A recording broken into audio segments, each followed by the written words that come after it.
Hi friends, welcome back to ஷிவ்ப்ரி.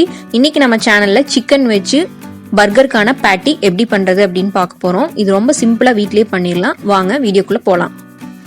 இதுக்கு இன்னைக்கு நான் 400 கிராம்ஸ் போன்லெஸ் சிக்கன் எடுத்திருக்கேன். நீங்க உங்களுக்கு தேவையான அளவு எடுத்துக்கோங்க. எடுத்து மிக்சியில போட்டுட்டு இந்த கன்சிஸ்டன்சி வர அளவுக்கு நல்லா அரைச்சு எடுத்துக்கோங்க.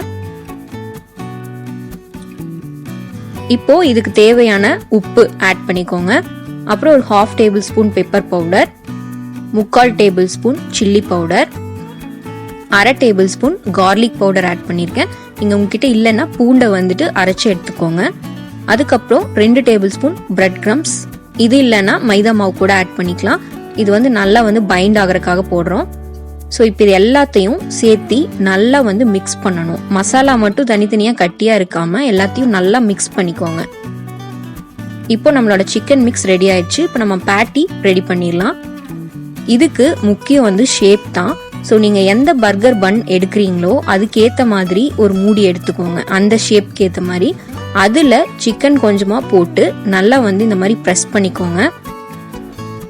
அதுக்கப்புறம் திருப்பி போட்டிங்கன்னா அழகான ஷேப்பில் உங்களுக்கு கிடைச்சிரும். பன்னோட ஷேப்க்கு ஏற்ற மாதிரி நீங்கள் மூடி எடுத்தீங்கன்னா கரெக்டாக வரும். மூடியில் நல்லா ஆயில் அப்ளை பண்ணிக்கோங்க. அப்போ தான் ஒட்டாமல் வரும். இப்போ பார்த்தீங்கன்னா உங்களுக்கு சூப்பராக பேட்டி ரெடி ஆயிடுச்சு. இப்போ 400 கிராம்ஸ் சிக்கனுக்கு எனக்கு 3 பேட்டி கிடைச்சிது. ஸோ உங்களுக்கு வேணுங்கிற அளவுக்கு நீங்கள் சிக்கன் எடுத்துக்கணும். இப்போ நமக்கு பேட்டி ரெடி ஆயிடுச்சு. இதை ஒரு எக்கை நல்லா பீட் பண்ணி எடுத்துக்கோங்க. அதில் நல்லா மிக்ஸ் பண்ணிட்டு அப்புறம் பிரெட் கிரம்ஸில் போட்டு நல்லா கோட் பண்ணணும். எக் உங்களுக்கு வேண்டான்னா நீங்கள் அதை ஸ்கிப் பண்ணிக்கலாம். பிரெட் கிரம்ஸில் மட்டும் நல்லா கோட் பண்ணி எடுத்துக்கோங்க. எல்லா பேட்டிஸையும் இந்த மாதிரி எக்லையும் பிரெட் கிரம்ஸ்லையும் கோட் பண்ணி எடுத்துக்கோங்க. இப்போ நம்ம ஆயிலில் ஃப்ரை பண்ணிடலாம். ஆயில் மீடியம் ஹை ஃப்ளேமில் வச்சுக்கோங்க. ஒவ்வொரு பேட்டியாக போட்டு பொறுமையாக பொரிச்சிடுங்க. ஒரு பேட்டி போட்டதுக்கு அப்புறம் ஒரு 2 நிமிஷம் கழிச்சு ஃப்ளேமை லோக்கு கூட மாற்றிக்கோங்க. சிக்கன் எல்லாம் நல்லா வேகணும். உள்ள ஒரு ப்ரௌன் ஷேட் வந்ததுக்கு அப்புறமா ஒரு சைட்லேருந்து இன்னொரு சைட் திருப்பி போட்டுக்கோங்க.